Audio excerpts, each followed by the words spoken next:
This is the stuff dreams are made of. I'm writer-collector Ryan Condal. And I'm writer-collector Dave Mandel. Hello, Ryan. Hello, Dave. Happy Sunday. Happy Sunday. Merry, merry Sunday. What's doing? How are you?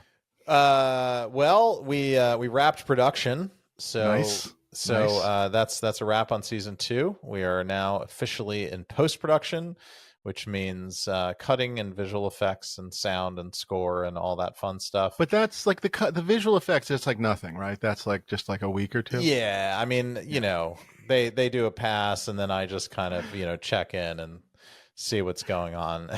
Is there a thing on the Macintosh for like Control or Command D for Dragon, and it just adds dragons just automatically? It's Command Option D. Yeah. Ah, gotcha.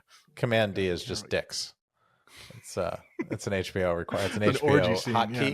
An orgy scene. Yep. Yeah. Right. Perfect. Right. Perfect. Well, congratulations. Euphoria perfected that little plug-in for us. So, yeah. Very, very exciting. That is wonderful. Congratulations. Obviously, now the work begins. But yes. Yes, I is, enjoyed all the exhausted crew seeing me on my way out on Friday, saying, "So I'm going to Barbados. I'm taking the family wherever. Are you taking a little break?" And I was like, "Yeah, Saturday and Sunday. See you Monday in the edit. Really looking forward to it." Yeah. So you know how it is. The showrunners lament, but we wouldn't have it any other way, Dave. No, I know, but I have one last question, which is just one of those things, which is, does your crew as a unit go on to something else, or does it disperse? Meaning, I know they're going to take a break, but like sometimes 2 shows are lined up where it's like, you know what I mean? Like the Veep crew used to a lot of them used to go off and then do The Good Place and then come back to us. Oh, that's kind of like there was sort of a relation and overlapping crew. Not everybody, but a bunch. Yeah. Not really, because the layoff is just so it's a year essentially. It's so long with the effects, year plus, really. So they kind of tend to do other things. It's funny. Last time there was this Mark Wahlberg movie for Netflix that was like coming to town called Our Man in Jersey, and I think they changed the title at some point. And Jersey being like the Isle of, and I just loved the title, and I thought it was hilarious that everyone, because I was there, the man in Jersey. You are. But a bunch of departments went off to do that. My unit driver went off to do that. Props went off to do that. I think special effects maybe. There was a big kind of mass movement to go do that because it perfectly fit into the time that we were away. But this time, because production is still so largely affected by the actors' strike, I don't think anybody really knows what they're doing. I mean, most people are sort of thinking they're off until the end of the year. So gotcha. Well, I was curious, so thank you for that fine answer. Yeah.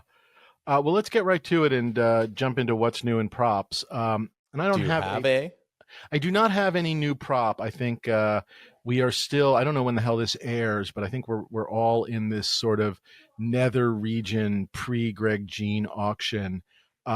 And a reminder, as of recording, but I feel like this probably airs after. Yes, no, it airs after, but we're recording before. But for anyway, the Greg Jean auction brought to you by our sponsor, Heritage. There you go. How's that? Very good. Nice throw in. But the Greg Jean auction, which now was October 14th and 15th.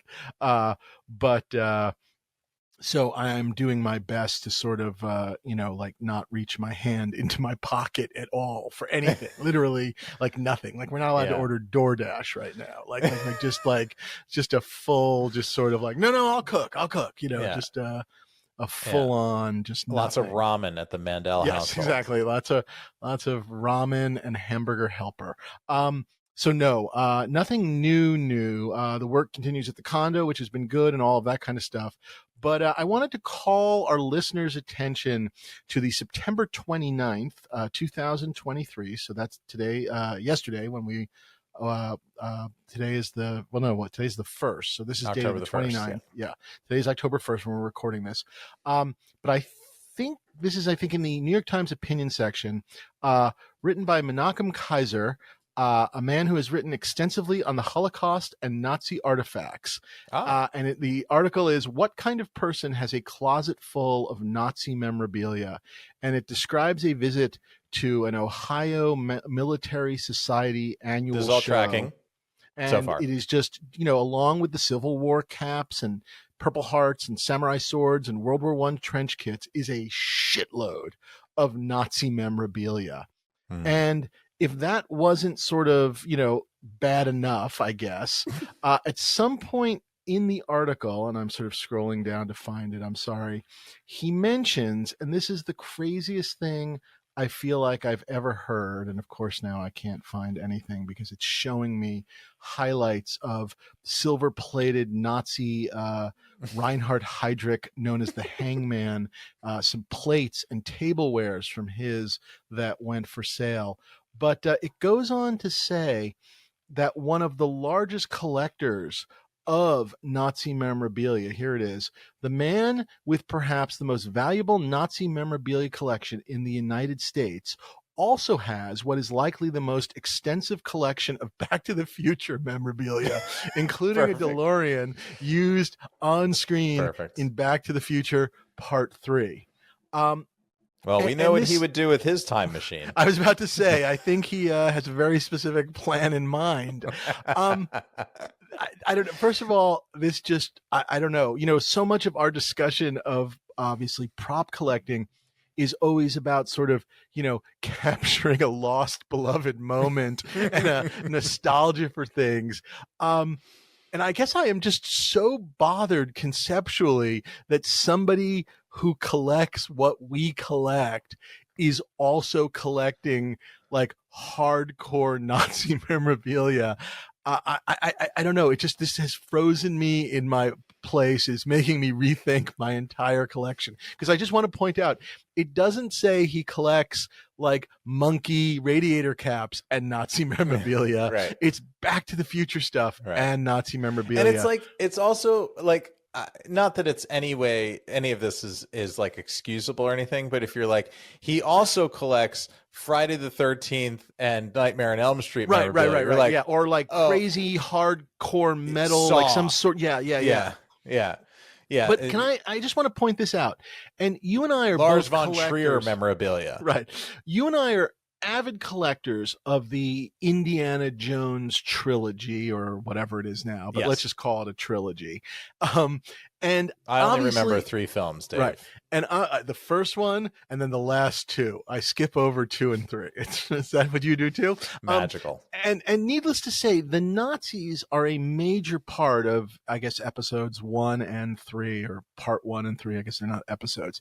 And I was going to say, in all of my collecting time, and I do mean this, and I have been offered stuff, I have zero interest in some, and I love Raiders of the Lost Ark, but I have never bought and would never buy a Raiders piece with a swastika on it or a eagle on it, like a Nazi eagle, desert eagle-y kind of a thing. Like I wouldn't touch from Raiders of the Lost Ark. I wouldn't touch it. Do you know what I mean? It's just like, let alone an actual Nazi flag. But by the way, I've been offered Nazi flags from like the Last Crusade and stuff, things that like went on the cars and stuff.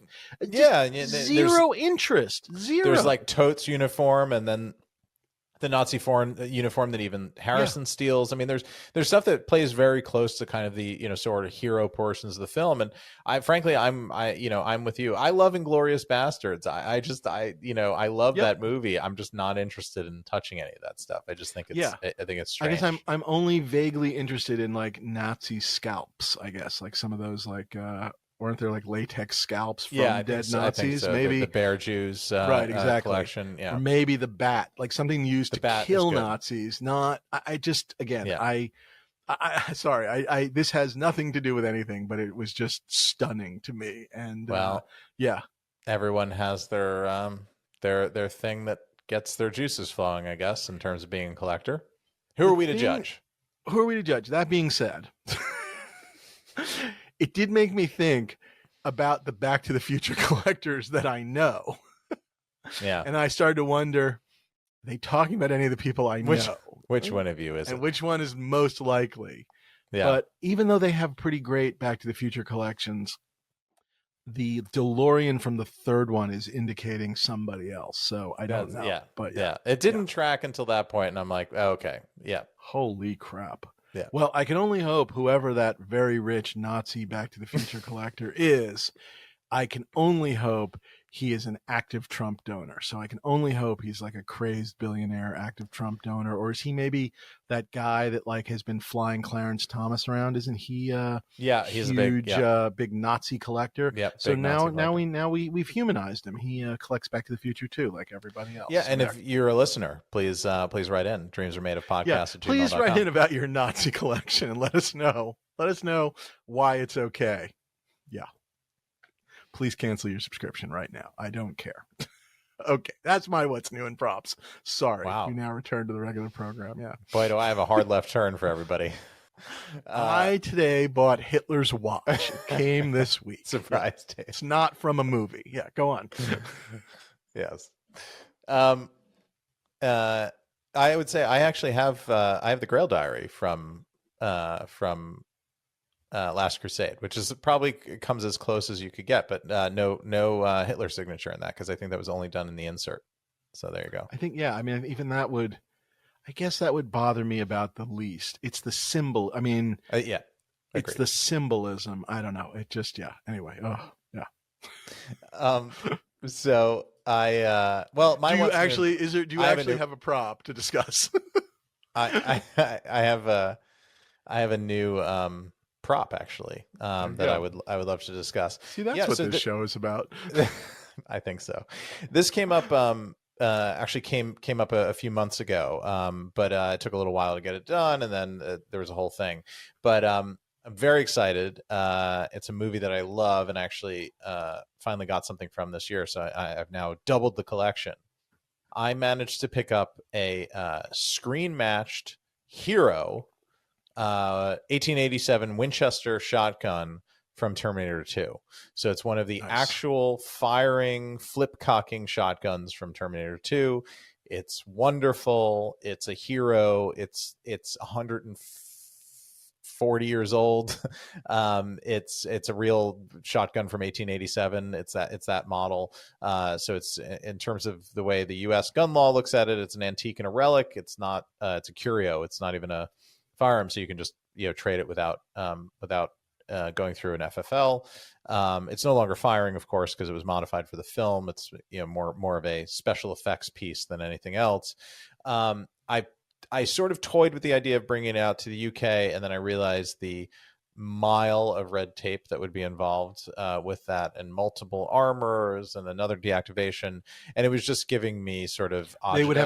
They would have to further deactivate it, like even whatever the modification has been. What do they have to do? Because it exists now in the sort of as used in the film condition, and to bring it out here, it would have to be further deactivated. And there was a guy that I was talking to that's like the go-to guy in England that said he could do it, and do it in such a sympathetic way that you wouldn't even know externally, or sort of by holding it or even cranking the lever action, that anything had happened. But then I just started to worry about the amount of hands that had to touch it to get it here. And then I also worried about getting it out and getting it back at the end of my tour of duty out here. And it just became so sort of exhausting as to become kind of not enjoyable. So I decided that I was going to just park it in the US and look forward to seeing it on the other side. And it's interesting because I've never really bought a piece and then not taken possession of it before. Right. But I was in LA briefly over the summer, and I actually got to visit it. So I got to hold it, play with it. I got a great photo, which I think I sent to you, Dave, which we'll post on the feed, of me playing my best Arnold and sort of pointing it just off of the camera to make it look like it's running right down the gun barrel. And man, the thing is just awesome. It's that kind of thing that you kind of only get in a movie firearm, where it's big and chunky, and you crank the lever action, and it makes this really satisfying, chunk, sound. It's so Arnold. Awesome. It's so Arnold. It's so Terminator, and also it's so Cameron, because it's so in your face. You know what I mean? Yes. It's like right on the edge of over the top, but somehow never manages to be over the top, which in some ways I think is Cameron's great skill in life. It's like Anyway, he walks right up. Yeah. He walks right up to the line, and it's so heavy too. Just holding it, posing for the photo, you realize just how incredibly strong Schwarzenegger was to be able. But Because also, he did it's all that. not just how heavy it is, but to do I don't know what to call it, to do that The sort flip of cock. flip action reload Yeah. or whatever it's called. That is that much. It's one thing to hold it steady. It's another thing to actually manipulate it like that. I mean, yeah. It's wild, yeah, and we'll post pictures of it on the feed.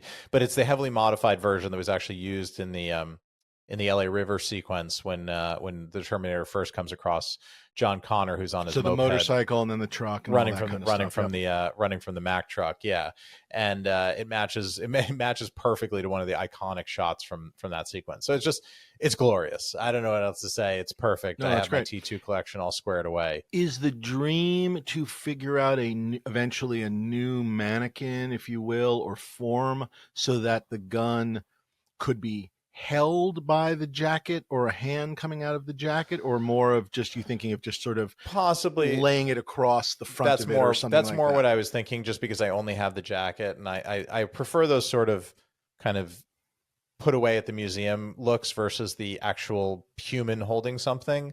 But we shall see. I have a good amount of time to think about it. Can I tell you a very stupid, funny story that is, yeah. I guess, the sister story to me mistaking your replica gun for my Han Solo gun that I told in the last show? This is sort of part two to that. So I have in my collection, and I believe we showed it in one of the earlier seasons, I have a Planet of the Apes, gorilla soldier that is a full mannequin, because I was able to get from a guy, a wonderful makeup guy, Brian Pennicus, had all the original makeup parts and had been able to sort of build ape faces that were the ape faces from the original movie. And he made these wonderful displays. And so I had a full one made, with a gorilla face, and then it's the full gorilla suit and a gun. And so we kind of posed the hands like this so that he could hold the rifle. I have one of those, they kind of look like they're rifles, but they look very wooden, like as if somehow there's no metal involved, even though there's sort of metal involved. Anyway, that's part of the Planet of the Apes. It's very confusing in terms of what their technology levels are. But anyway, not the point of the story. So anyway, it's kind of like this, with his hands like holding a gun in front of him, like one of those kind of like military review positions. And it had been buried behind boxes and boxes. And when I finally got all these boxes out and into storage, and all of a sudden I could see the gorilla, the gun wasn't there. And so it was like, well, the gun's got to be here somewhere. And I'm looking through the cases. Is it under here? Did I put it somewhere? And honestly, a solid like 20 minutes of looking for the gun, at which point, at some point, Rob goes, here it is. And I go running into another room, back into the room where the gorilla is, at which point we realized it was just strapped to the gorilla's back. It was just sort of, I guess I had just taken it out of the hands and put it on the back. And of course, we had just been looking all over for it, and it was just kind of on his back, but kind of blocked by his head. It's the equivalent of where are my keys, and right. But instead of just, where are my glasses? They're on my forehead. Yeah, yes, exactly. But it's on the monkey's back. It's Yes, a very on the fitting monkey's end to a back, yeah. story happening in your collection, Dave. It Yeah. was just on the monkey's back. Just the monkey radiator's back. But anyway, yes. So anyway, sorry about that. No, lovely. I love it. I love the continuing saga of your apartment rediscovery and clean out as well. So in terms of the story of how I came to be united with this piece. Oh wait, let me help with the segue. Ryan, where did you get this piece? Well, it's funny you should ask, Dave. No, a lovely collector that we're actually having on tonight, named Desi DosSantos. I was aware that this has been in his collection for many years. I mean, it's longer than I've been collecting. It's been in his collection because it was one of the things, sort of early things on my radar in terms of like when you make your list, when you come into collecting. This was definitely one of the things on my list, and I knew that he had it. And at some point or another, he had a full Terminator setup and a motorcycle. Like, the motorcycle, yeah, we'll talk to him about it tonight. Yeah. But yeah, he had the whole T2 works. I think that's probably one of his favorite films. But But yeah, he had. I knew that he had the hero. He ended up posting it online in one of our sort of quieter private groups a little while ago, and I saw it, and I just fell in love all over again. And sometimes it makes sense to just do the outreach and say, hey, if you're ever thinking of, and the answer that I got back certainly opened the door, and we began a negotiation. And it was very easy, I would say. It was not cheap, but I think just a lovely guy to deal with, and very straight up and straightforward and honest, and saw that I had the collector's passion in my eyes, and I think took pity on me.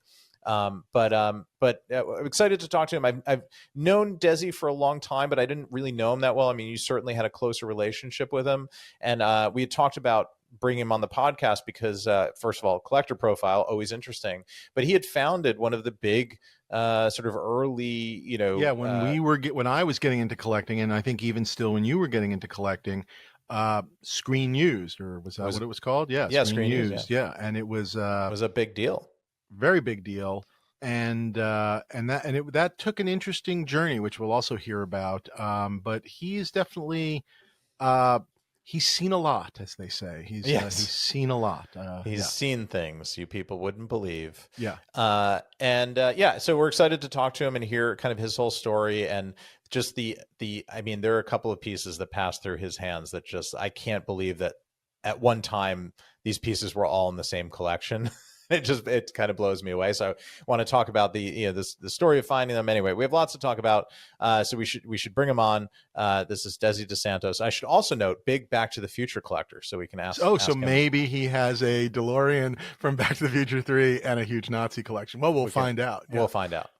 So the first time that I met Desi happened to be one of the actual, and Dave, you've known him forever and had many kind of business dealings with him and saw him many times. But even first time I met him, I was just going to say, Desi and I feel like everything else in the modern age, had internet relationship, like for a much longer time before there was actually a name and and there was a name, but until there was an actual face and like, oh, you're a human being. I didn't quite know who I was talking to on the other end of an email. Yes. But yes, continue. Yes. Well, so for me, I mean, again, knowing Desi by name and reputation, and he had this, and still has this incredible collection, and was always sort of curious what was going on there. And it was in the earlier years of my sort of finding my way through the wild wonderland that is this crazy hobby. And I will say, his first meeting, I mean, he just immediately wrote himself into legend and put himself on the absolute Mount Rushmore of collecting experiences. And this wasn't even my collection. It was actually your collection, Dave. You invited me over for an unveiling, and I was like, oh, cool. What's going to happen? And I watched as an indie whip, an indie hat, and an indie jacket came out of the same suitcase at the same time. And it was like three of the most amazing, like, there's an entire prop collection right there. You're all done, all set. And I was just like, I was just grasping my head in disbelief.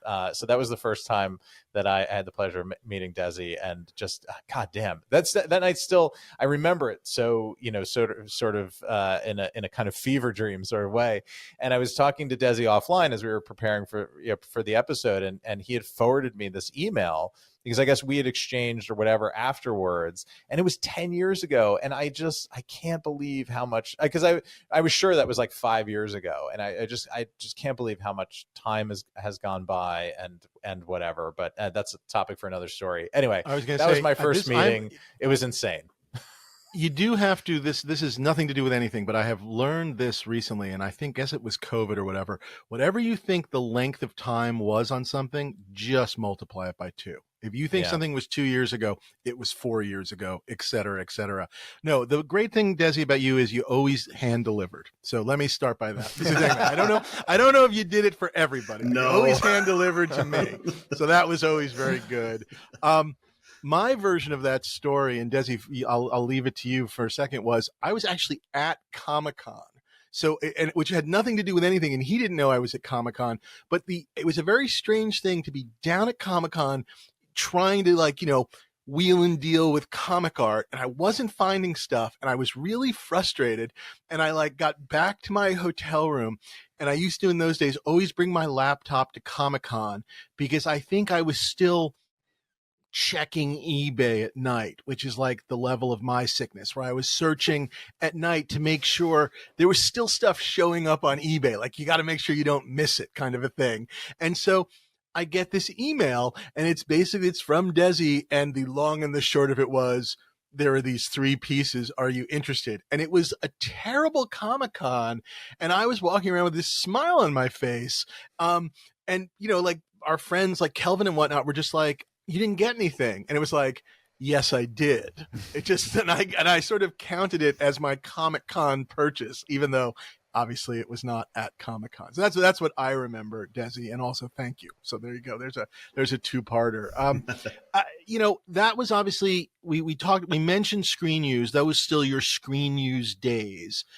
I mean, was that, and obviously tell as much or as little as you want, was that a previous contact, or was that an out of the blue, you had a website and someone wrote you? Dig in wherever you like. It was first of all, I didn't hand deliver to everybody. Okay. So you're very special. It was probably based more on the value of the pieces. I just would not ship those. It's like, you have a Raiders hat, or you have that, or a Vader helmet. You hand deliver that. It's much more risk averse than trying to ship it. Right. Fair enough. Yeah. So anyway, that was a previous contact. It was a consignor that I had worked with over the years, and they came up with the hat and the jacket. Actually, I had the whip from years prior and put the 3 together. That was just luck. And it was consigned to me as, well, it's just one of Indy's hats and jackets, it's just another one, right? But when just another one, just another one. Yeah. When I get something like that, and you want to get the most value out of it, I spend time on researching through the DVD and looking at all the scratches and the marks. And that's when I freaked out, because we were able to screen match those things, and that's when the value is there. That's when it's, oh my God. Yeah.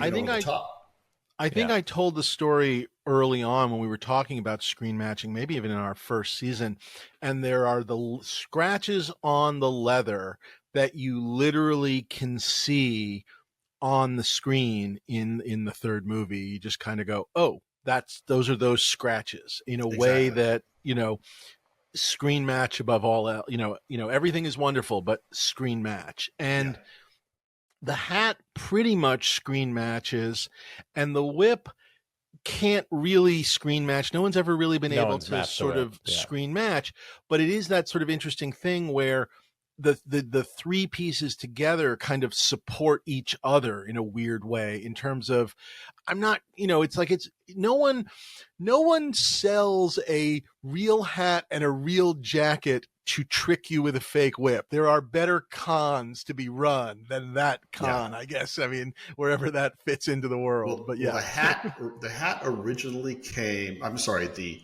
whip originally came with a screen matching hat. Okay, a different hat. Okay. So sorry, I'm juggling. Over the years, you juggle pieces. So I knew the source. I knew it was good, and it was a screen matching hat in hand with a whip.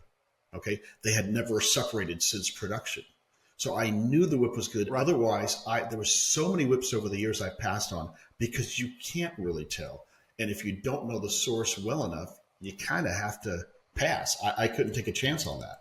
Yeah. Luckily, though, with indie whips, it is a funny thing, because you'd think at this point, with all the screen grabs and whatnot, if you were going to fake one, you'd fake it well. But sometimes you ever look in these, like, weird auctions, like where all of a sudden it'll be like, I don't know, it'll be like an auction house in the middle of nowhere, and it's mostly like fake autographs, and then all of a sudden they have a whip that they're sort of claiming is Indy's whip, and it just looks like something that they bought like at Ringling Brothers, like at the gift shop, you know what I mean? Like it'll just be like that. It's like the wrong color, that it has no, it's just like, and you just go, really, you thought you'd get away with, anyway. Neither here nor there. I don't think no one has ever managed to match a whip, to my knowledge. Even the best whips with Harrison letters and all that, none of them have matched. They're just not they would be tricky to match anyway, and they're just not close on camera the way hats and jackets are. Interesting fact about Dave's jacket, which is what drives me and further insane about it, is that it actually, so the hat right over my head, right behind me, is the hat he is wearing in the photo / frame that your jacket matches in. So it's like it's that hat and that jacket. It must have been a lucky day where everybody was taking things off set, but just incredible. I love that. Well, they jacket. said, it's just incredible. Take what you want. We're never making another one of these movies. Take whatever you want. They held to their word, Dave. Yeah, they never did. They never did. They never did. It's yes, all stopped in 1989. Yes, it did. Go ahead. Go ahead. I was just going to say that, out of all the props that you get, jackets, leather jackets seem to be matchable because of scratches or bullet holes or, depending on the movie. The hat, again, is a great piece to match because the way they filmed the indie movies, they zoom into his face so close so many times because he has that funny smirk, right? And there it is. You see stitching, you see stains, you see marks. So it's very easy to match a hat. Yeah. I wanted to jump to the super beginning. And Desi, we always like to hear, what for you was, and take us through, what was the beginning of prop collecting for you? And then what was the transition to not just collecting, but obviously for a long while,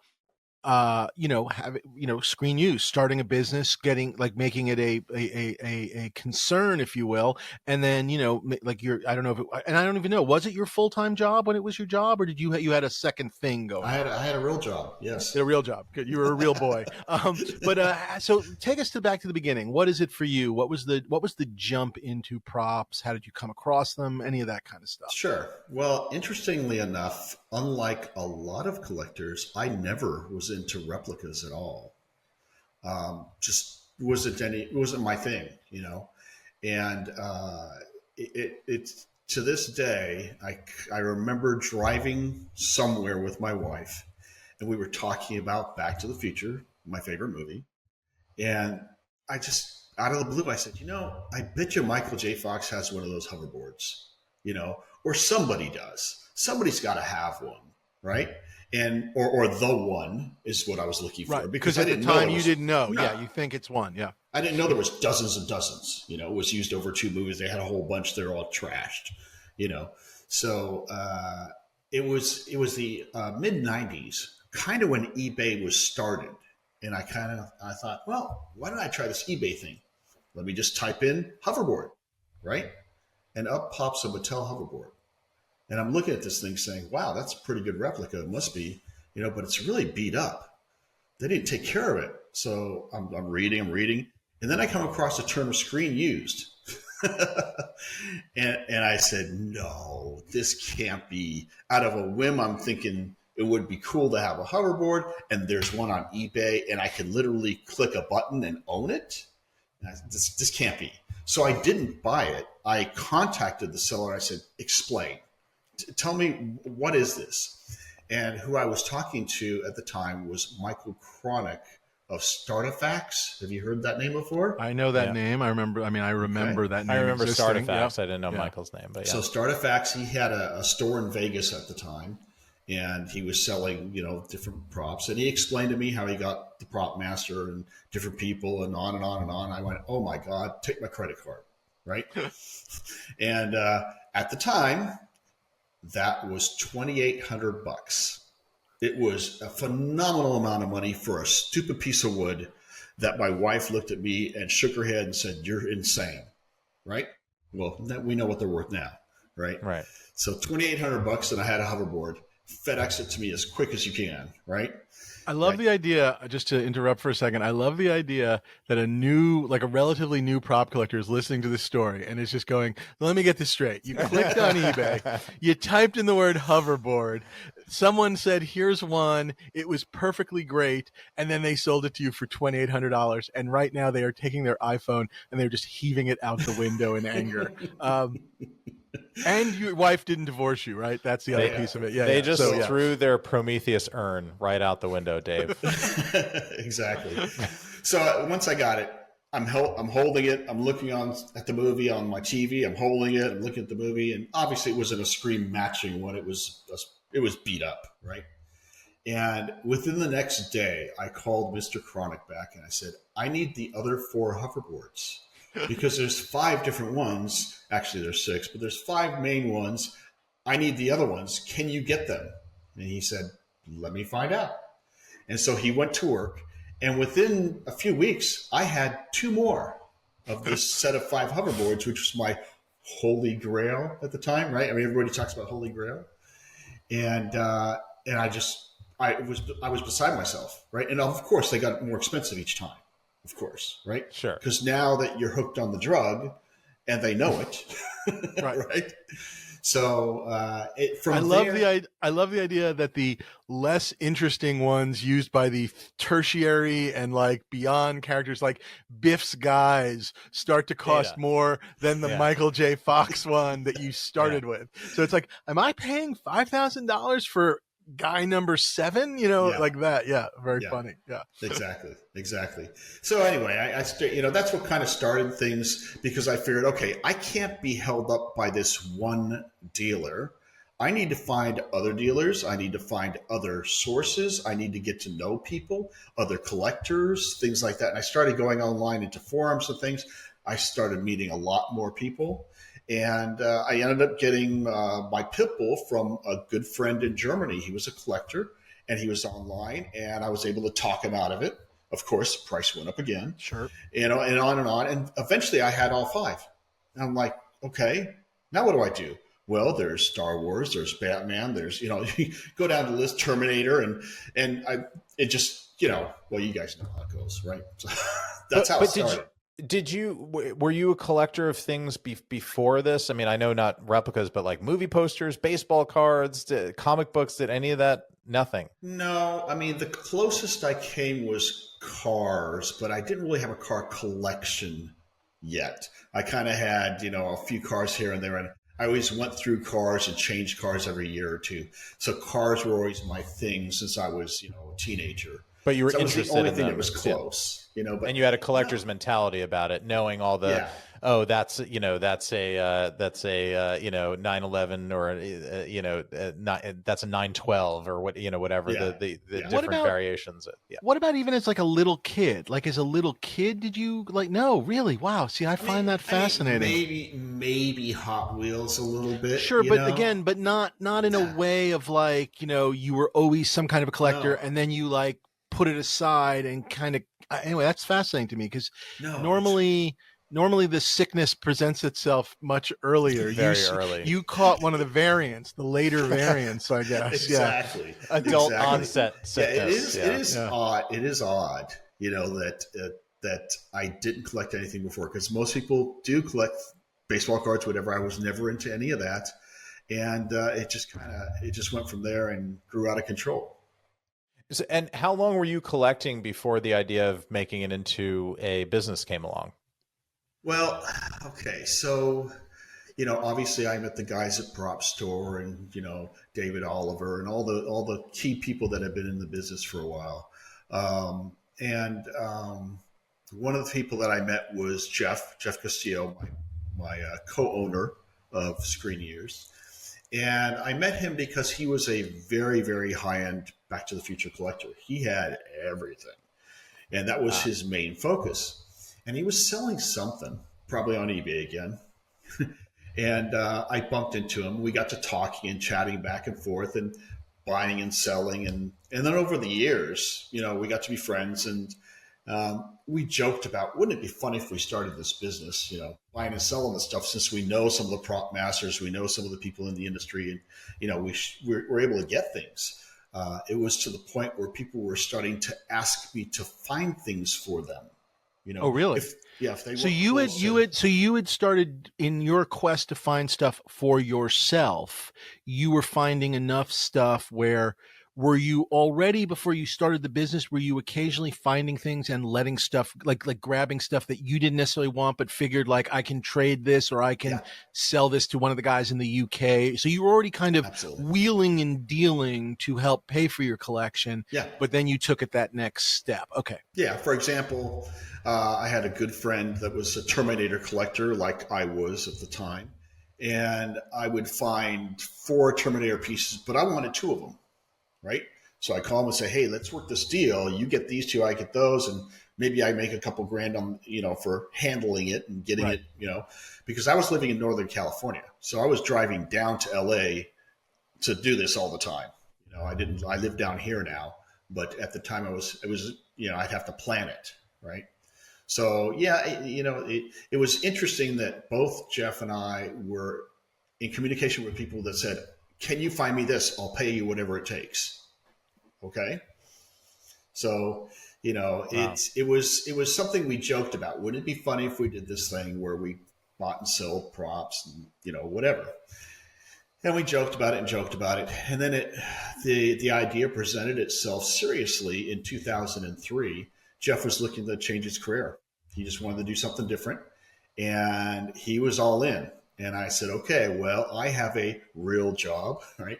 I had a software business that I had started in 1994, actually. It was a business that I had for 27 years. So we grew from 3 people to about 200 employees around the world. In 2021, we sold the company. That's when I officially retired. So it was a long-term thing. And that was it. I mean, that was my life. So doing Screen Used was definitely going to be a second job during the night, during the evenings, during the weekends, right? And so we agreed Jeff would handle the majority, shipping, pictures, photography, packing, dealing with inventory, the whole bit. And, it made sense. I was the one that put together the website, and I did all the accounting. So we kind of had our little positions on what we did. I did the social media as well, right? So we kind of had what we were good at, and that's what we did. But you were still involved in the finding the stuff, like through contacts and whatnot. Yeah. So you were obviously, you were carrying that weight as well. Definitely. Gotcha. And then I would usually be the one that traveled to LA since I was closer in most cases, and grab things. And literally I would ship them to Florida where Jeff lived because he was handling the inventory and needed to be able to do the photography, ship it, things like that. So there was a lot of expense involved in doing that, but it didn't make sense for me to hold on to something if I couldn't move on it right away. If somebody says, here's the money, ship it today, I'm in the middle of meetings all day long with the software business. You're going to ship it maybe on Saturday and maybe even then. I didn't want to do that. Yeah. So makes sense. Yeah. Okay. Well, I remember, I was just going to say, my first, I think, was just the website, and obviously the things that were sort of great. I mean, again, just obviously the rolling inventory, always sort of fascinating. But of course, if memory serves, I don't remember what you called it, but you got to see some of your guys' private collection on there, which was, that wonderful, great thing of being able to sort of click on the things that are not for sale, I guess, at least until they are, but you know what I mean? But like, obviously that was always sort of fantastic. And yeah, I was just going to say Jeff's Back to the Future collection was insane. Cause I just remember also, you go like, oh, what would you want from Back to the Future? And you'd go like, oh, it would be really cool when Doc makes the model and he has the little car with the thing, and someone would just go, oh, Jeff from Screen Use has that. That was on the Back to the Future. His Back to the Future collection was madness and just wonderful. Yeah. We kept the private collection on the website for the majority of it anyway, because it would attract people to the website. So it was a marketing tool, right? And over the years, in reality, it turned into a potential selling tool because some people would see something and offer an outrageous sum of money far beyond its value, and we'd let things go, So it was partly that, but I think it was more of a marketing thing than anything else because it brought the traffic to the website. Yeah. And in those, as I always called them, I got into collecting, I guess, fairly late. Although I guess now it doesn't seem so late. But I felt like I always missed the wave, when I got in, because I got in around 2009, and I felt like I was like 5 years too late to the game, and because everything, the prices were already pretty nuts. I mean, anything that you wanted that was substantial was already in the kind of 50K range. Things that are now like 200K were 50K back then, and it was that was a whole lot. I mean, it still is. It's a whole lot of money. But I'm always just fascinated with the kind of, as I always call them, the Wild West days. And in that sort of mid 90s to mid 2000s, I mean, were you making multiple deals a week, a month? I mean, how, like, was stuff just sort of the low hanging fruit? Was it just all over the trees and no one was plucking it, and you knew where to find it, so you were just finding everything? I mean, how did it work? It is hit and miss. I mean, there were days where I would pick up 40 items, all at once, and then other days where I pick up 2 or 3. And in a lot of cases, in order to stay relevant with other collectors and prop guys and wardrobe people, it was cash, right? I don't want to go say, oh, I think I can pay it. No, let me pull it out of a bag right now, and the deal's done. And getting that kind of reputation got people calling me back. Well, last time you gave me 30 grand for these things. I got this, and this. Okay, hang on. I'll be there in an hour, or I'll be there, 5 hours if it was a drive, right? Yeah. So I think a lot of it comes to taking care of things immediately, not waiting around. Well, can I put it on a payment plan? No, that's not an option, And I think it's not that there was a lot of things to pick from. It's just that it was a good time, If I were to try and do that today, I think it'd be impossible. You can't just walk up to a prop master today and say, hey, I'd like to sell your things for you. They're already working with somebody. Right. Back then, that's not the case. Right. I don't know how many storage units I've been to with prop masters and wardrobe people where they open it up and I'm looking at things going, oh my God, how long has this been here? 10 years? And they would do a job. They would take all the props, throw it in a storage unit, because they might need some hoverboard for some, sci-fi movie later or something. They throw it aside, right? And then all of a sudden they're retiring and I happen to bump into them. Well, I'll come down and I'll help you empty that storage unit. That's so nice of you. Yeah. But it's interesting because the model that we had was twofold. One was we'd purchase something if we thought it was of value that we could make some money on, of course, right? But I also had in place a consignment aspect of that for prop people, for people in the industry, or even collectors, where give me the stuff out of that storage unit. I'm not going to pay you, but I'll give you 80% when it sells. And I'll market it for you. And I'll take pictures. I'll do everything. All you got to do is sit back and we'll send you a check. And I think they appreciated that because they didn't have time to babysit the stuff, right?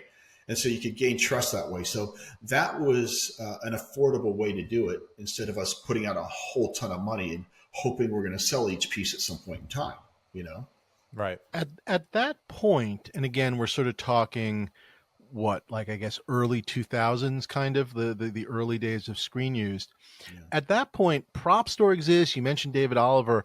A lot of those are UK based, and out here in LA, there were a couple of places, like Starwares and whatnot, that were kind of like storefronts, but maybe hadn't made the internet move. They were also a little bit more costume than, say, prop and whatnot.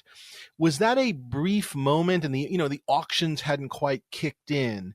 Did you feel like there was a moment there where you had a little bit of the US market to yourself? Was that a part of it, or was there always still competition? Profiles was always there. Okay. Yeah. Right? Yeah. So I think that they had the market here. Prop Store was finding their way over. They didn't have an office here. Right. So they were finding their way, and they, everybody knew who they were. Starwares, of course, was there, but again, Starwares kind of slowly kind of moved away. And I don't think they were getting too many newer productions, Right. as in, early 2000s. There was Rio clothes as well. But again, a lot of it is wardrobe, like you said, as opposed to props.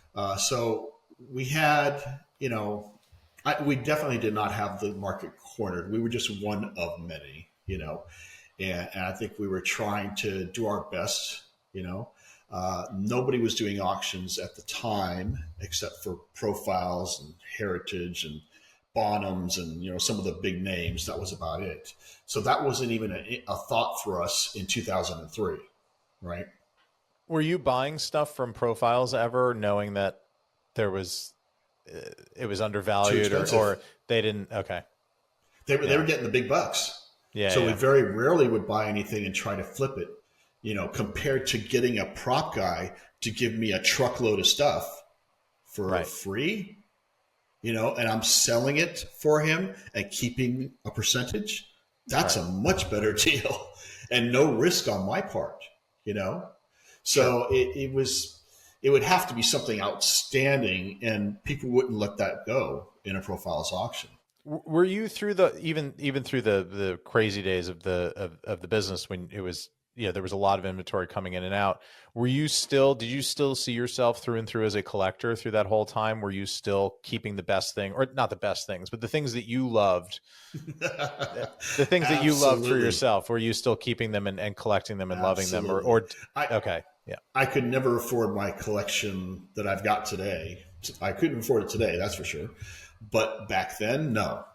It was, you get 10 or 20 items and one of them is the one I would like. I keep that and take the profit, which pays for it, So yeah, absolutely. That was really key to both Jeff's collection and my collection, I think.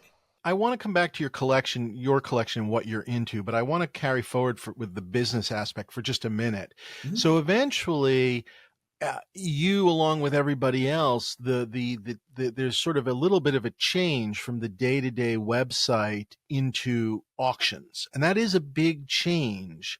And was that just something where you just kind of felt like that's where the business was going, that you guys felt like the bigger pieces had to sell in a bigger auction? Like obviously it was an industry shift, and obviously we're still dealing with it right now, which is to say, yeah, people put stuff up on their website, but it's not really the thing. I mean, there's stuff to buy, but it's not quite, it's rare that you go, oh my God, on a website update. You know what I mean? It's they're saving it for whatever auction it is. And that was a change, and you guys did it too. It's a big change. We did our first auction in 2012. I think Propster did their first one in 2014, so we were ahead of the game a little bit. But in reality, here's what it was for us. It was a marketing tool. That's it. Okay. We didn't know if we'd get more or less or whatever, but we now had a date and a time and pressure, to put out a catalog and pictures and say, you've got 3 weeks to decide. This is going to happen. And it's happening on that day, and it's going to be gone forever. So take a look. Here's what's coming, and that pressure and that hype brought people to the website also. So every time we had an auction, the surrounding weeks was much higher sales on the website items because people were coming to see the auction items. So it was more of a marketing tool for us. We didn't know if it would do better or worse. And, it's hard to say because some things sold for less than you would think. Some things sold for astronomically more than you would think. And so, it all evens out. But it was definitely a marketing tool. It was more to get people to the website is what we wanted to do. Sure. Okay. So in terms of the things that you found, I mean, I have a particular list. I just want to hear the stories, and I know little pieces of the stories here and there. But before we even get into our specifics, I just wanted to ask the big question, which is what is the best thing that you ever found out there by shaking the trees? What's the best thing that you saw when somebody opened that storage unit or the trunk of their car? Whether you kept it or sold it, yeah. And I would say not from a collector, not from another collector, but the best thing that you sort of liberated from from the reason it's now in private hands is because of you. What was the best thing? Oh my gosh. He sips water dramatically. There's so many cool pieces. I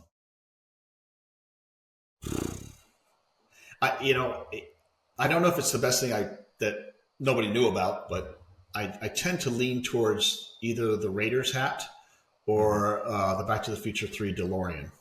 One of the two. Wait a second. A Back to the Future 3 DeLorean. We just read an article about the America's biggest Nazi collector has a Back to the Future 3 DeLorean. Did you sell it to him? We'll send you the article. It was part of our intro, Desi. Is he in Ohio? No. Okay, good. We'll send you the article. No, it's probably the intro. There's a lot of replicas around. There's a lot of replica Nazi stuff too. Anyway, never mind. So let's talk about the DeLorean then real quick. So it's definitely not that one because it's the only DeLorean in private hands. The only one. Okay. All the rest universally either trashed or have or somewhere, right? It's the only one in private hands. And it was actually Jeff's DeLorean because going back a few steps, he somehow ran into the transportation manager at Universal and they sold him the Flying Taxi. It was a yellow Citroen. I don't know if you remember the movie at all, but it was, a flying taxi from Back to the Future 2. He actually had the car. It was drivable.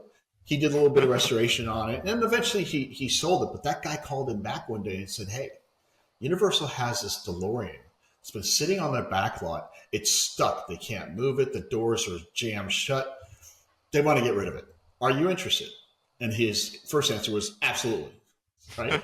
So it took many, many months to get it cleared, but we actually got a letter of authenticity with it as well, but we knew what it was. And the reason it was shut, it was the Back to the 3 car that was driven over the dirt. And I think they had bent the frame slightly and the doors were jammed shut to where you couldn't get them open. So it's just from the bouncing around. Yeah, bent a little bit, right? So we couldn't open it even when we picked it up. So we dragged it onto a trailer, all 4 tires were flat. It didn't matter at that point.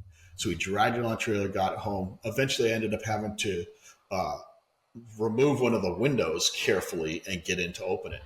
But it took quite a bit of work to get it done. In any case, over a few years, my brother did a restoration on it. It was fairly unrecognizable because it had been stripped. Anybody that went on the back lot took part of the props. So it was void of almost all of its props. So we wanted to look like it did. So we did a sympathetic, as best as we could, restoration, put things back on, put some electronics in it for lights and sound effects and stuff. And it was fun. We took it around to a few different places to tour it. We had it at Comic-Con one year. And then we sold it through Profiles several years later, maybe almost 10 years later. It was in 2012 when we sold it through Profiles. Okay. But it's now owned by a father and son team in Massachusetts, and they use it for charity events. And they're very, very big Back to the Future collectors. They purchased a lot of Jeff's pieces and my pieces over the years. Wow. Oh, great! Yeah, what a great phone call. Yeah, it was insane, and just trailering it home was an effort because cars would literally stop on the freeway right next to us and take pictures. Went to the gas station on the way home, and I couldn't leave for half an hour. Everybody just kept pulling up. Oh, that's funny. That's great. It's great because it's recognizable, right? Yeah. So that was one. The Indy hat has, I think, probably the best story. This is a Raiders hat, and I don't think either of you have seen it in person. I never saw it in person. I tried to see it. I got to see it in person. I tried to find that it's hat previous owner's house, if that makes any sense. Yeah. Yes. Okay, so I always wanted an Indy fedora, right? I mean, like all 3 of us, I guess, right? And I had contacted so many different collectors. I ran across one in a collector's house, and I was there to pick up something else, and I asked about it. It wasn't for sale. And rumor was it was on a hat rack when I saw it, And rumor was that he would allow people to try it on, take pictures and things, which obviously never happened when I had it, but different story. And I said, hey, let me know when you sell it. I'd love to get it. That didn't happen. It moved on to another collector. I found out about it. I talked to that collector and I said, hey, if you ever want to sell it, I'd like it. Just give me a call. And we're talking a total of maybe 10 years, maybe 11 years for this process. This is why I try to never have grails anymore, right? So eventually he called one day and just said, I need some cash. Here's the price. Do you want it? My answer was, yep, I'll be there immediately, today, right? So what it was described as a stuntman's hat because it was given to a stuntman when the stunt was done. It was the hat that was used in the scene where he's dragged underneath the truck and comes back in and beats the guy up, right? Yeah. And it was that stunt guy. He had it. He had Harrison Ford sign the inside of the hat, and he took it as a memento, and that was it. So it was a stunt guy's hat. So I was buying a stunt guy's hat. I paid the price for a stunt guy's hat, and I was happy because, hey, any fedora is better than no fedora, right? And at this time, the indie DVDs were not out yet. All we had was VHS and Laserdisc. That was it. Really? Okay. So, and you can't pause Laserdisc. So you can pause VHS, but it's going to be very blurry. I didn't know that you couldn't pause Laserdisc. No, when you hit, there was like a pause. I think at least initially, maybe later on. But when you paused it, the screen went black. Basically, that was the pause. So it wasn't. It did pause. The movie paused, but it didn't exactly help. No freeze frame. Yes. Yeah. Exactly. So the DVDs came out shortly after, and I said, okay, well, let me find this stunt guy. So I put the movie in. I get to the truck scene. And Harrison Ford's beating up the guy. I'm waiting for the part where he's hanging off the front of the truck and underneath because I'm figuring that's the stunt guy. That's not Harrison Ford. And it's all blurry and it's moving around and Harrison Ford now beating up the guy in the truck. And I pause and I look at it and I go, no. There's stitching that's like a string hanging off and sweat stains and everything. I'm looking at it going, no, Harrison Ford was using the stunt guy's hat. How did that happen? Right. And so I kept looking, and it was on Harrison Ford's head the entire scene. I'm like, okay, this is strange. Maybe they just handed it back and forth to each other when they were doing the scene. Right. So I said, okay, well, let me go back to the beginning of the movie. Let me just check. So the movie starts out with the idol scene, which is filmed in a different location. It was absolutely not the hat. I could see the different stitching. I could see the bow was in a little different wrinkle. It just wasn't the hat. I'm like, well, that's what I expected, right? And then I get to the next scene in the marketplace or wherever it was, and they zoom in on his head, and there's the hat again. I'm like, no, this is crazy. And then I look through the rest of the movie, and it's that hat in the entire movie. I'm screen matching it all over the place, except for the perfect gray hat when he gets on the airplane. Right. That's a different hat. And the beginning scene and maybe a couple of other areas. But it was like 80% of the movie, it's that hat. And I'm sitting there literally, how did this happen? I bought a stunt hat and I got the hat. This is the Raiders hat that is just, that everybody's looking for. And so I kept it quiet and I didn't tell anybody for many years. It was maybe 5 or 6 years. I kept it to myself because I just did not want to be bombarded by people saying, give me the hat, here's a bunch of money. And eventually the movie that didn't happen came out, The Crystal Skull, I think it was, or something like that. Some movie, somewhat related, came out. It wasn't out yet, so I didn't know how good or bad it was. Still seemed like it might be something. Yes. Could be good. Hope springs eternal, Desi. Exactly. So I unveiled the hat, and I had been keeping track of these guys on a website called indiegear.com. They build replica hats and replica jackets, but they also talk about screen use things quite a bit. And I just figured, why not share with these guys? They seem to be really hardcore. So I posted it there. And I said, hey, I've had this for a while. Here's what it is. Here's the screen matches. And I put screen grabs showing on each mark and everything. And initially, I got thrown to the wolves. No way. That's not it. That can't be it. George Lucas must have it. It's like, what? And then eventually one guy came around and said, no, that is the hat. Look at this, look at that, and then they all turned around and said, oh my God, can I come see it? Right? Nope, can't come see it. So eventually, it was so unbelievable that even the experts, right, just couldn't believe it. So that was it. And then eventually, years down the road, a good collector friend of mine, also a client, he had shared Terminator interest in Back to the Future and things with me. He had done real well in business. He called me one day and he said, hey, it's my birthday today. I did real well recently. I'm going to make you an offer on the hat. I said, please don't make me the offer. I'm going to hang up. Don't make me the offer. I'm going to hang up. And before you know it, the piece I said I would never sell, it was gone. And that was another piece. Even though he lived on the East Coast, I didn't deliver it to him. He flew out to San Francisco Airport. I drove there, met him with the hat, gave him a cheapy little suitcase to kind of protect it and said, here it is, and handed it to him to fly back home.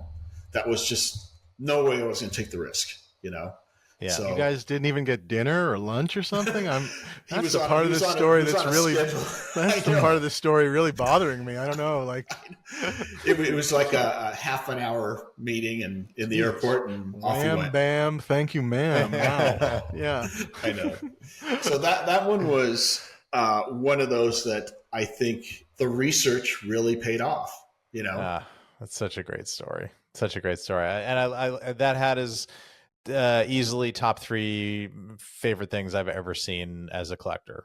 I mean, that particular sitting hat. Here right now, Desi, any regrets? Or, I mean, obviously I'm sure it was a stupendous amount of money, whether for the time or whatever. I'm sure it helped with many, many things. Where do you fall in on the whole? I mean, especially because part of you is a dealer. So you're a collector, but you're a dealer. Yeah.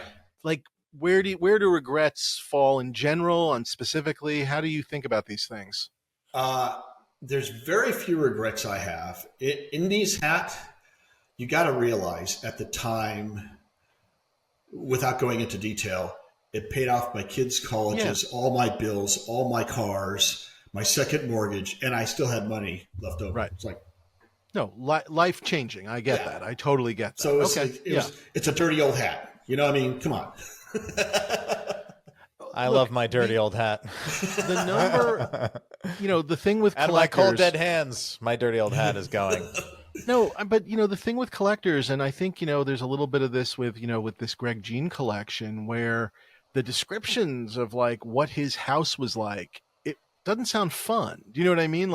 He didn't sell anything, but it doesn't sound fun. You do sometimes hear about these collectors where you just kind of go, why don't you just sell 2 things and get a maid, or or 3 things and buy a different house or something. And so I do think some people have that problem. They can't let go of something, or they, by the way, are engulfed with regret. I personally feel and Ryan, you've sold a couple of things, and I know you've vaguely regretted these things, but you've mostly made your peace. I feel when you've decided to sell something, there's a reason, there was a point, whatever, and yeah.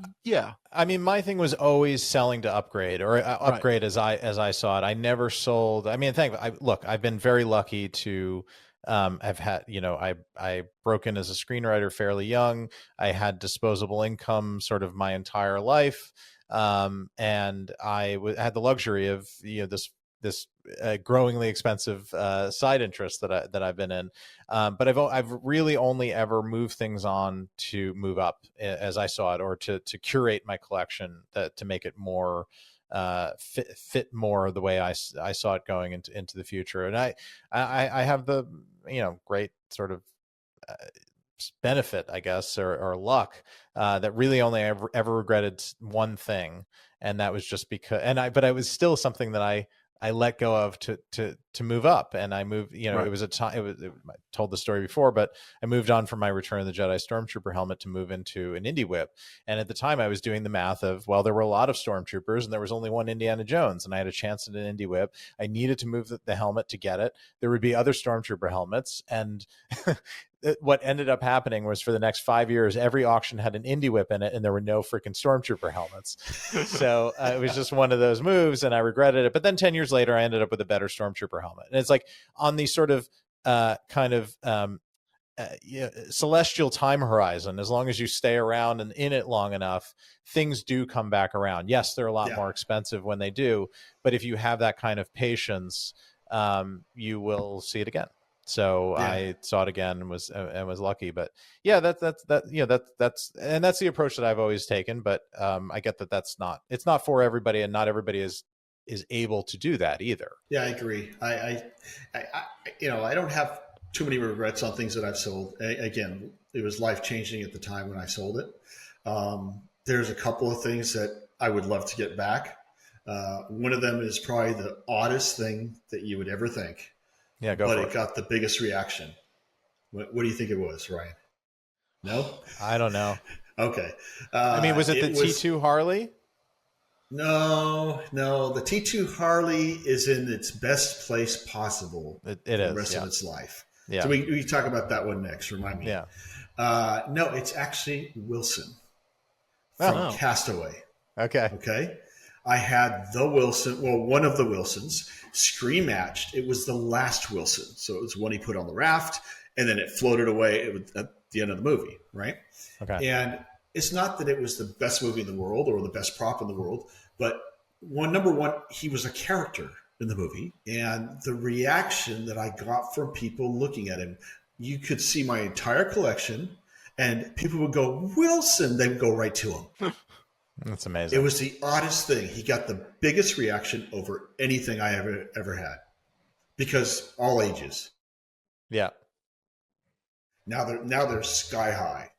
Right. I remember when they were $10,000, and now they're hundreds of thousands. So probably not going to have a Wilson again. Yeah. It's funny. I just don't think. I mean, I'm not talking about selling or buying. I'm not sure.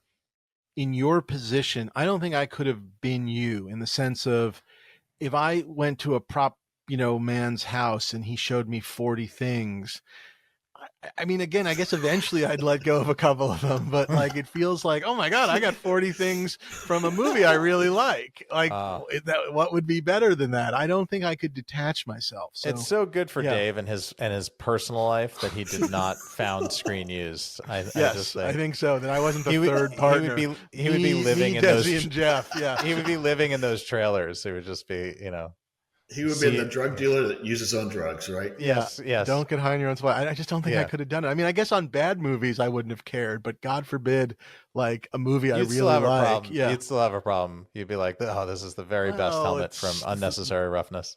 I don't know why that came. I don't know why that came to mind. It's not that bad a movie, but I mean, let me show you my Unnecessary Roughness stuff. Hold on. Yeah, here we go. Well, I mean, that's the thing about the time frame that we're talking about. Things have changed so drastically, like we were talking about earlier. I'm into movies from the 80s and 90s, and anything past that, I'm not as interested in, and everything from those earlier decades is kind of taken. It's marked. It's owned by somebody. And unless they pass away or they decide, hey, I'm ready to sell my collection, you can't have it. It's becoming tough. So, or the price is drastically higher than it used to be. So things have radically changed. You're right. I mean, I could get 40 Terminator 2 pieces and it wouldn't cost me a fortune. Today, no, that's just not going to happen. So we started off talking about Terminator 2 because we talked a little bit about the rifle and your guys' deal. And for anybody who's watching on our YouTube channel, and by the way, you can always watch these episodes on our YouTube channel, the Stuff Dreams Are Made Of, can see you with a bevy of incredible T2 stuff behind you. For those listening on the radio, we've got a full Arnold costume, a Terminator skull, a gun, a knife. That's what I see. I'm sure there's other stuff in the better resolution version on YouTube. That's one that's just that's the tear gas canister gun from the Dyson raid. Is that what that is? That's from Terminator 3. Oh, got it. Okay. So Arnold used that in Terminator 3. The skull is actually from Terminator 3. Screen matched is the one at the end of the movie when Arnold's finally killed off. The outfit is obviously Terminator 2. The knife is Sarah Connor's No Fate knife. She carves No Fate in the bench. Fantastic. Yeah, that was a great find. I like that one. That's really excellent. nice. Really nice. I feel less bad about seeing the shotgun now, Desi, because I feel like you still have so much great stuff. It used to be up there. Yeah. What you're not seeing above that is a Terminator 1 jacket and a Terminator 3 jacket. So I've got 1, 2, and 3 jackets from all three. Excellent.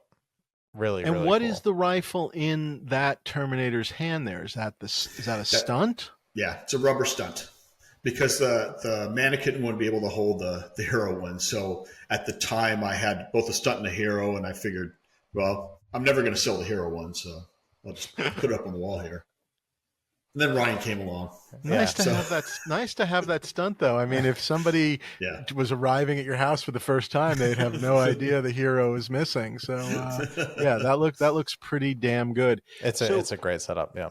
I know, you said you started with Back to the Future, and I know that one was always a big one for you, but it always did seem to me, and again, as an observer, that Terminator was your thing, especially because of the motorcycle, which, I don't know, that was one of those things where even when I saw other costumes in people's collections, when you had the motorcycle, it was just like, whoa, I can't explain it other than that way. I mean, talk about the motorcycle for a second and tell the story, just because that was a pretty good story as well. I had already been collecting Terminator. I had the full outfit already. And by the way, the outfit is pieced from like 5 different people. I eventually kind of put it all together. Were you initially obsessing on 2, or were you the Terminator franchise from the get-go? 2. 2 was the most popular, and then I went backwards to 1 and loved that, right? And then 3 was okay, and so I have some pieces from 3, but it's not 2. Right. 2 is the one.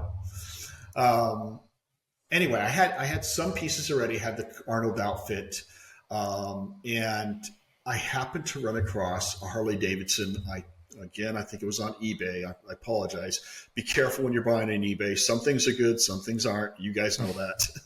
I was about to say, be careful if you're buying on eBay, unless you're Desi, where apparently there's some, I don't know, like different eBay that I don't know about. But continue, please, with this story. Yeah. By the way, that's a perfect tee up to the next story I'm going to make you tell. But go ahead. All right. So I saw this Harley on eBay, said it was used in the Terminator 2 movie. I'm like, okay, that's what they all say. It was pretty beat up, and I thought, okay, it could be. So I contacted the seller. I said, hey, I'd like to know more about it. Can you give me a call, right? And so they emailed me back, and we could take a call at this time and date, right? So, okay, fine. So I call, and somebody answers, says, okay, hold on for Mr. Kassar. I'm like, excuse me? Who? Mario Kassar. And I said, oh, shit. Now I don't have to ask about the authenticity anymore. That's gone. Yeah. How did you get this, sir? What am I going to ask? Because I was going to ask all the details, and now I'm thinking, okay, now I've got an executive that was in charge of all the Stallone Arnold movies throughout the whole 80s. I'm like freaking out, right? It's the thing. It's the thing you do when you used to call the restaurant just to see if they were open, and then somebody answers the phone, and you're like, "Oh shit! Well, I can't ask them what they're open." So you just ask, "Hey, what are your hours today, Mr. Kassar? What are your hours today? What hours?" Yeah, exactly. So he gets put on the phone, and he says, "Yeah, what do you need?" I'm like, "Well, I'm just trying to find out a little bit more about the bike." And he says, "Yeah, it's for sale." I said, "Okay, are you willing to negotiate?" He said, "Nope. Price is the price. You want it, you can take it. That's it." I said, okay. Well, I wasn't going to, because you buy something, you try to bargain a little, but this is not the time to bargain, right? And I said, well, hey, I'd love to pick it up.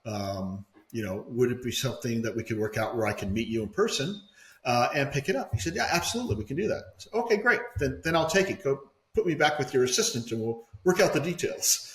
And I did. And that was a very quick decision. I kind of had my heart set on buying it anyway. Circa what year are we? Just ish. Do you remember kind of when? I do. I wrote this down because I knew you were going to be asking me those kinds of things. It was 2003. Okay. So it was just the beginning of screen used. So I was buying for myself. It wasn't necessarily a screen used thing. I sold it, so I don't have to look back here again, in 2014.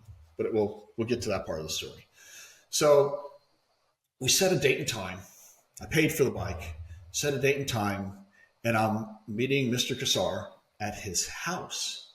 Okay. And I'm like, okay, this is going to be cool. He's going to have something else. He's got to have something else, right? So I pull up with a little motorcycle trailer ready to go, and he pulls out 2 motorcycles out of the garage. I'm like, uh-oh, I'm in trouble now.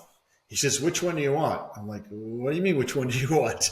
You put one up for sale, you got 2. What's the story here, right? He says, well, this one's in much better condition, has lower miles. This one's kind of beat up. Well, you know which one I took? The beat up one. That was I want the beat up. The beat up one. Yeah, absolutely. Because I had already screen matched scratches on the fenders and all kinds of crap. And did he understand why, or was he there going, why does this idiot want the beat up one? Yeah, he's like, why would you do that? Yes. Same price. This one has lower miles. It's much better condition. It didn't have the saddlebags on it too, and it had like reflectors on it, which I think they took off for filming, things like that would cause problems with the camera. Mm-hmm. And the foot pegs were on the frame of the beat up one where John Connor put his feet. So they're way up underneath the gas tank. They're not supposed to be there. They're not supposed to be there. They were like Mickey Mouse little pieces of metal bolted on. So I knew that's the one John Connor's sitting on the tank and his feet are on that, right? Yeah. So I said, oh no, I'll take the one that has patina. It has character. I think I'll take that one, right? And then, so he said, okay, fine, whatever, right? So he invited me in the house, and there was nothing on the walls, nothing around. I'm like, oh, come on. The only thing on the wall was a cane from, what was the movie with Robbie Downer Jr.? He played... Chaplin? Yeah, that's it. Oh. That's it. So one of those canes was on a wall in a case. And then he had a picture of the promotional art for Terminator 3. And so he gave me that. He signed it to me and gave it to me.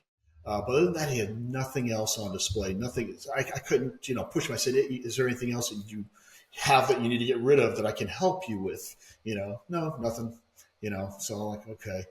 So I loaded up the trailer, took a picture with him and the bike, and off we went. But that's how I got the bike. Now, when I get home, my wife knew I was getting the bike. She didn't realize it was going to be in the middle of the living room for 10 years. So, she put up with a motorcycle. I'm gonna go find my wife right now and bring her on to this show and let her know how much worse it could be. Yeah, hold on a second. Yeah, please hold.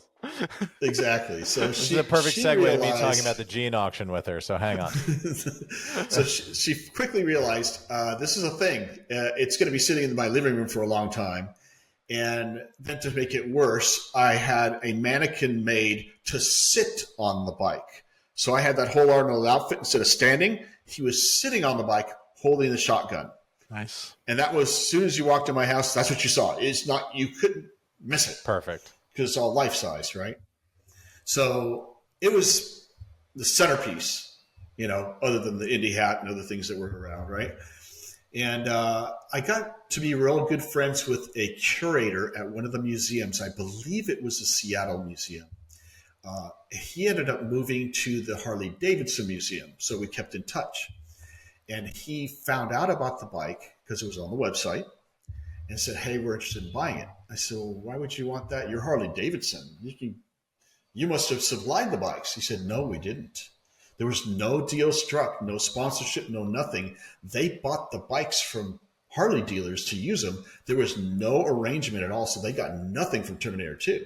Oh, that's hilarious. And they were dying for something because it's the bike that made the Fat Boy model. That was the name of the model. It was a Fat Boy. It made that model popular because of the movie. and they didn't spend a penny. They didn't supply a bike, nothing, right? Wow. And as a matter of fact, when I look back on my paperwork, I had a title. It was purchased from Las Vegas Harley Davidson to T2 Productions. That was what the title said. So anyway, we've been talking. I said, it's not for sale. I don't want to sell it. It's not for sale, And then we talked back and forth and catch up here and there. And then eventually he said, we're having a board meeting with Mr. Davidson. So Bill Davidson, I think he's the great grandson of the original Davidson.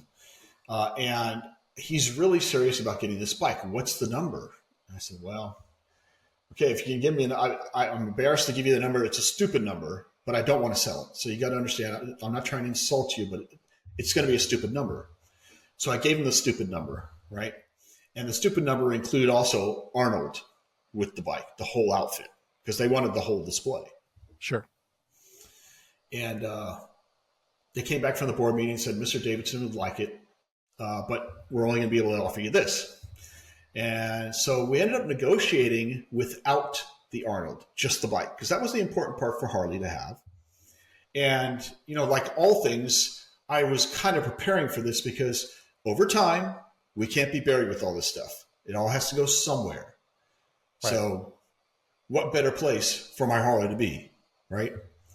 So we struck a deal, sold it. It was sent out there. I ended up going out there. I let them borrow my Arnold mannequin. I was going to say, because Arnold was there for a little bit. I didn't know what the order of was. Yeah, okay. Yeah, that's what I remember. For a year. I let them borrow him for a year, and then they shipped him back.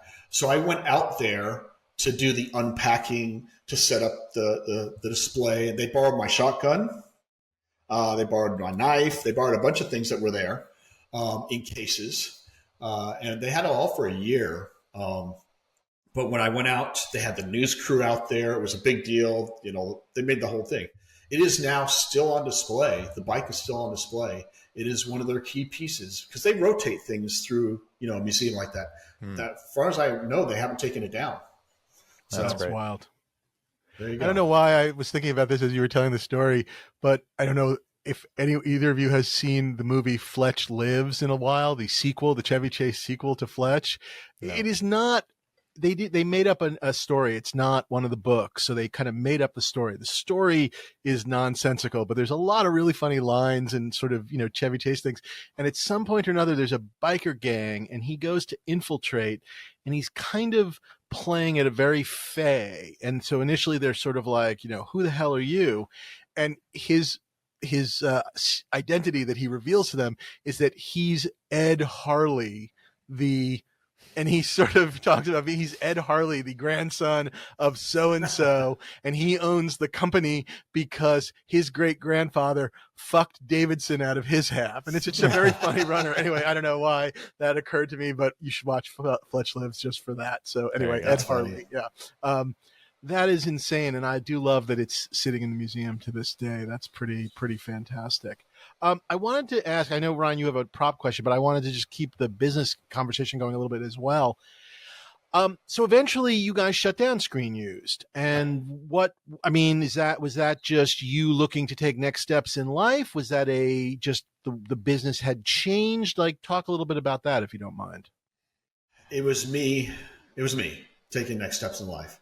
I'm a bit older than both of you. I'm in my 60s. So I'm going to say this because now I get to say this. The first time you came over to my place, which was the TIE Fighter helmet. Yes. Was that the first time? Maybe. I think so.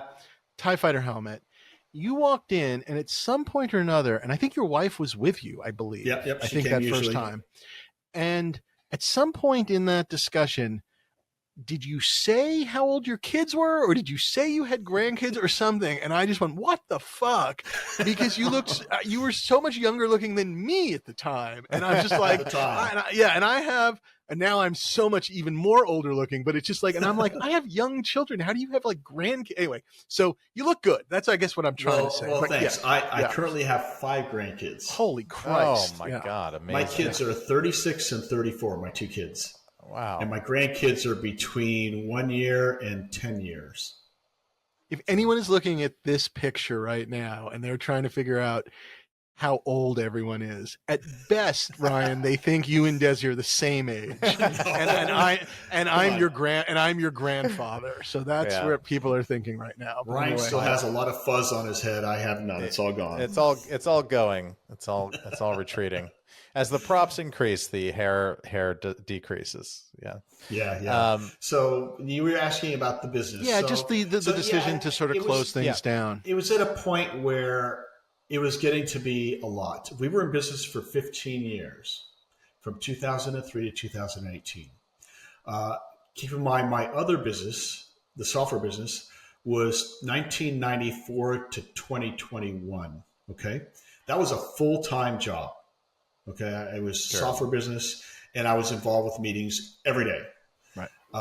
So that means that the other job, putting together auction catalogs or helping with social media, whatever, that was evenings and nights and weekends. So I was working 7 days a week for many, many, many years, and it just got me burned out. The grandkids were starting to show up, and they were starting to get a little bit older. And, it was just, we knew we were going to sell the software business at some point in time.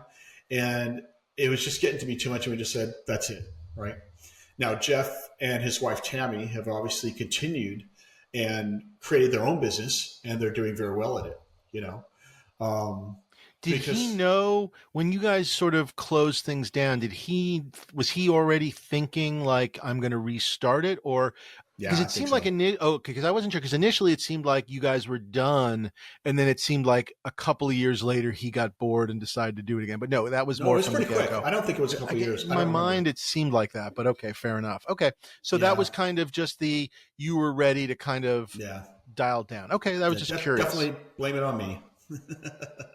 But his new model is only auction. There's no real. Is there a website but it's really auction at this point. I think you're right. Yeah.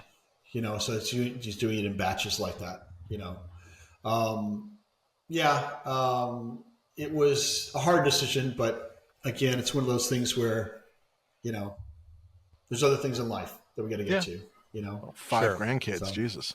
Yeah. Sure.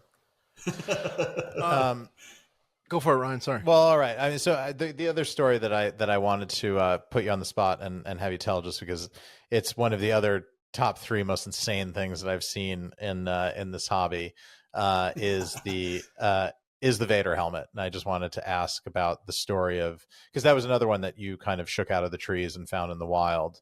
And again, whatever you're willing or able to tell of the story, I heard bits and pieces, but not from you. So I was just fascinated. Sure. One day he was on eBay and he saw buy it now for $6. It's pretty close. He called up. They said, hold for Mr. Lucas. And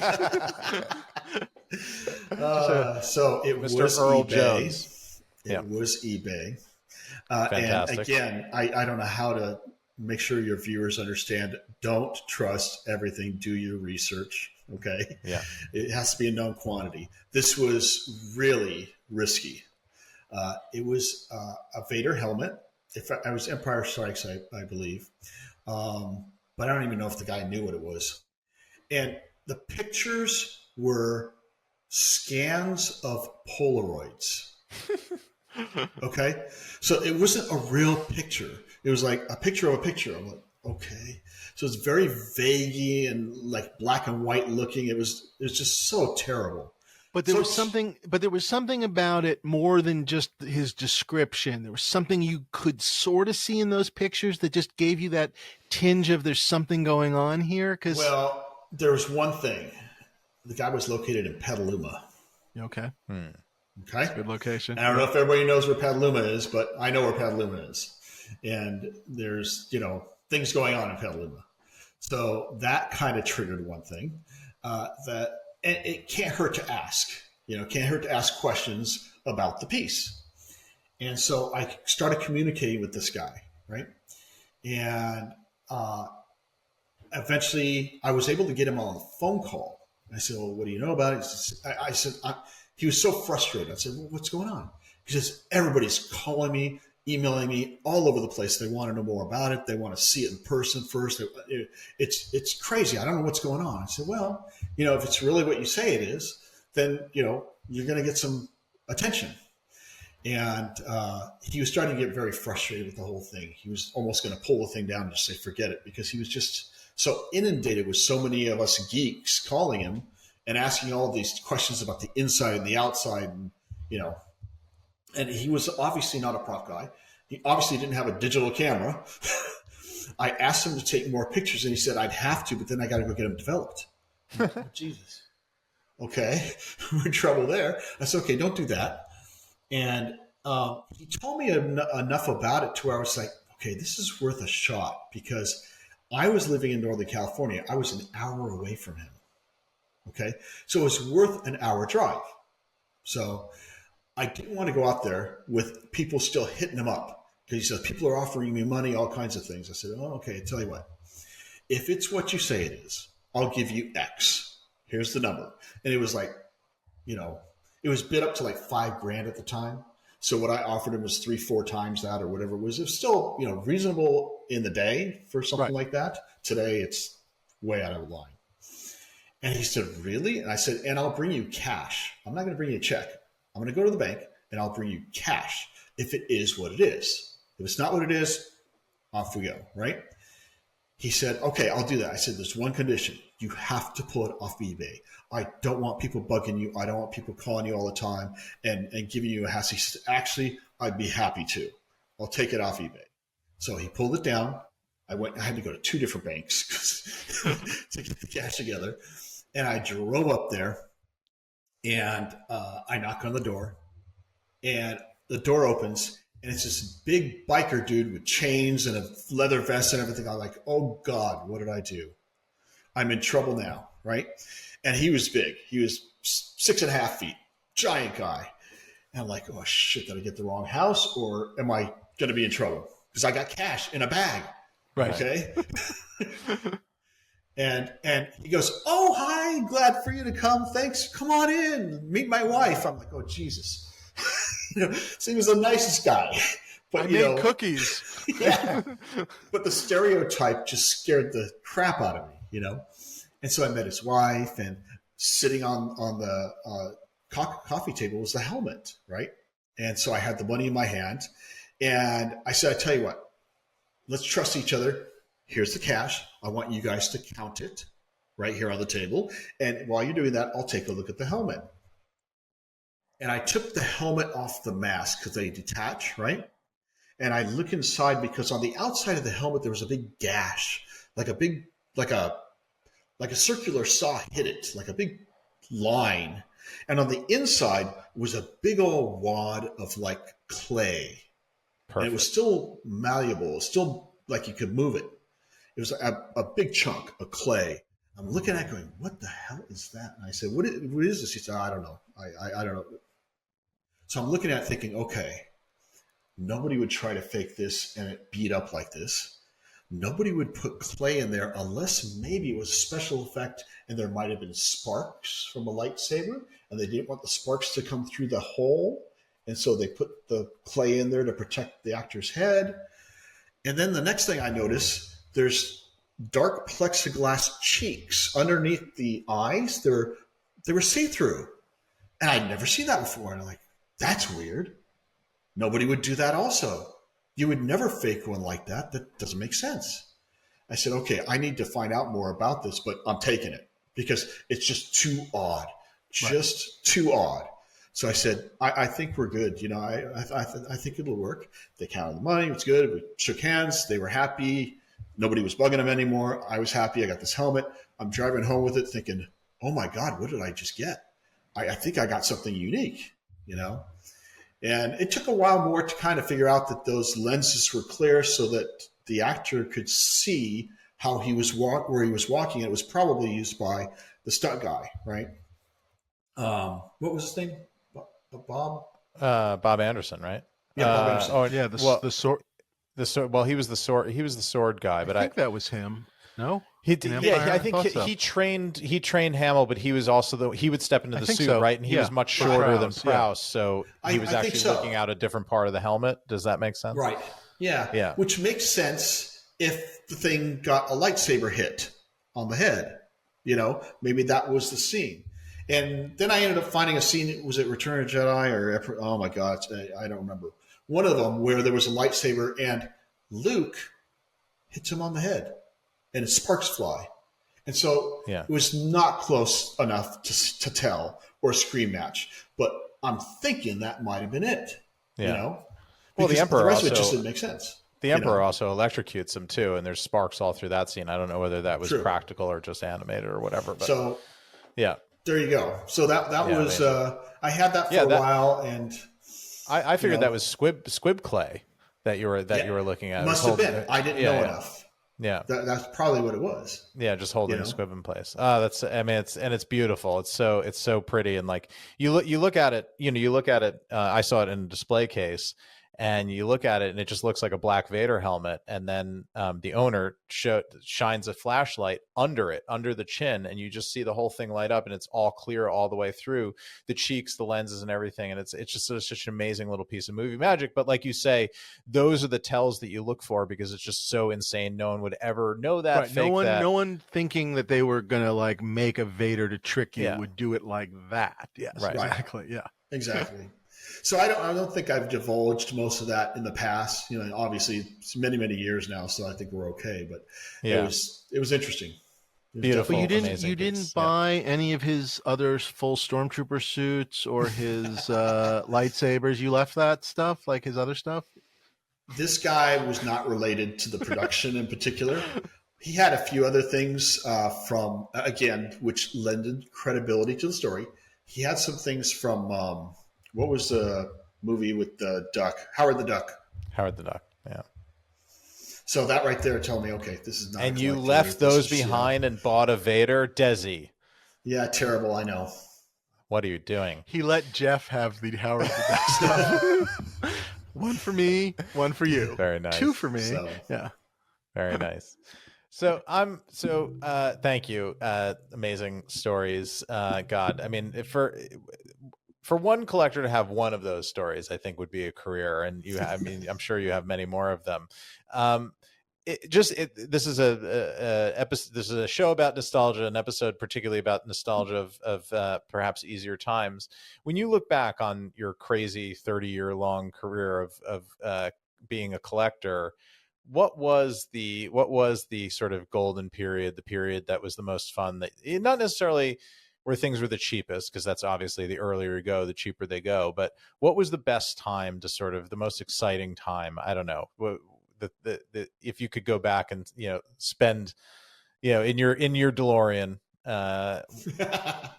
what period would you go back and spend time in?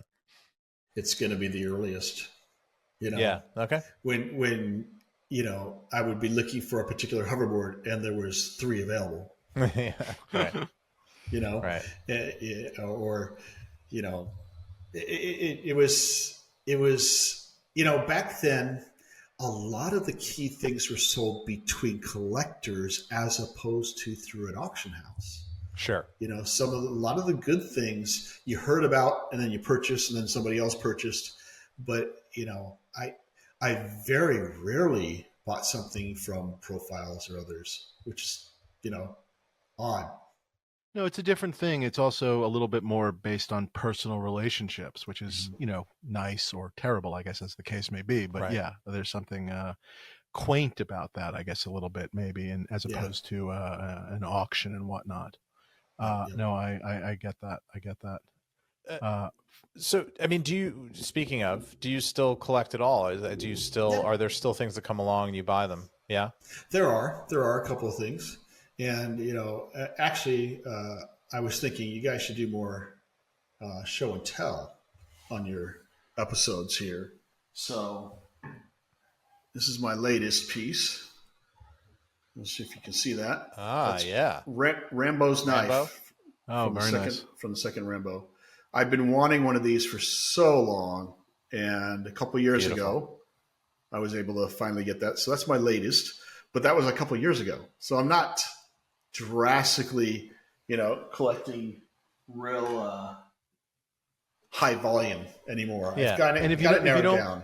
If you don't mind me asking, was that out of that one of those Stallone or Rambo auctions, or was that more of a? Or are you still sourcing things these days? It was actually from Prop Store.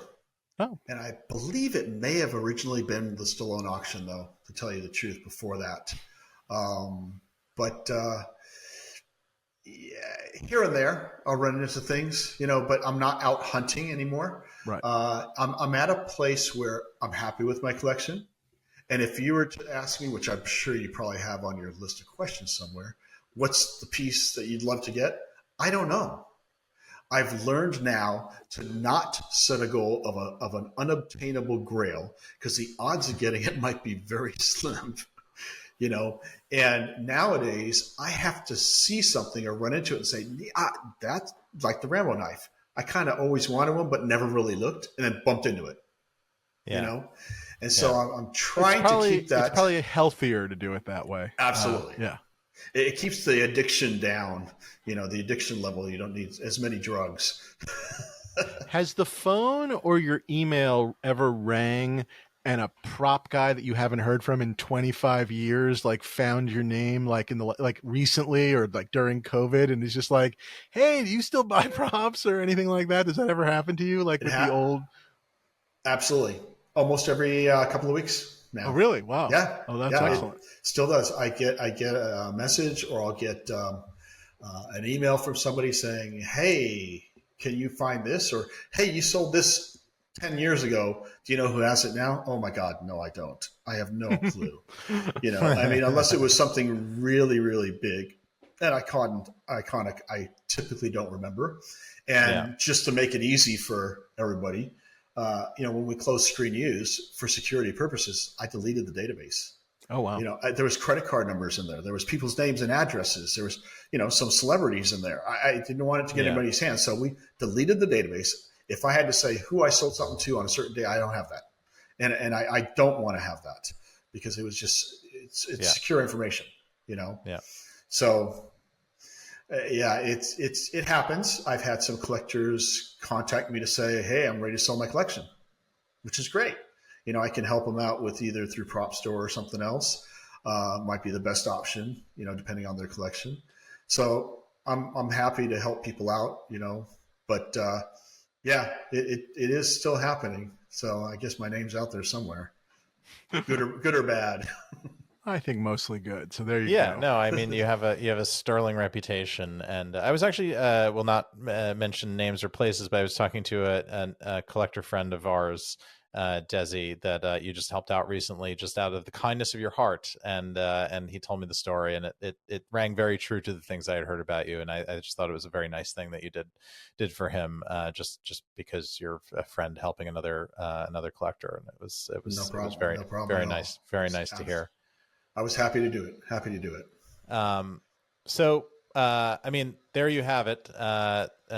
We've had a great story here from Desi DosSantos, the co-founder of Screen Used and world's greatest eBayer.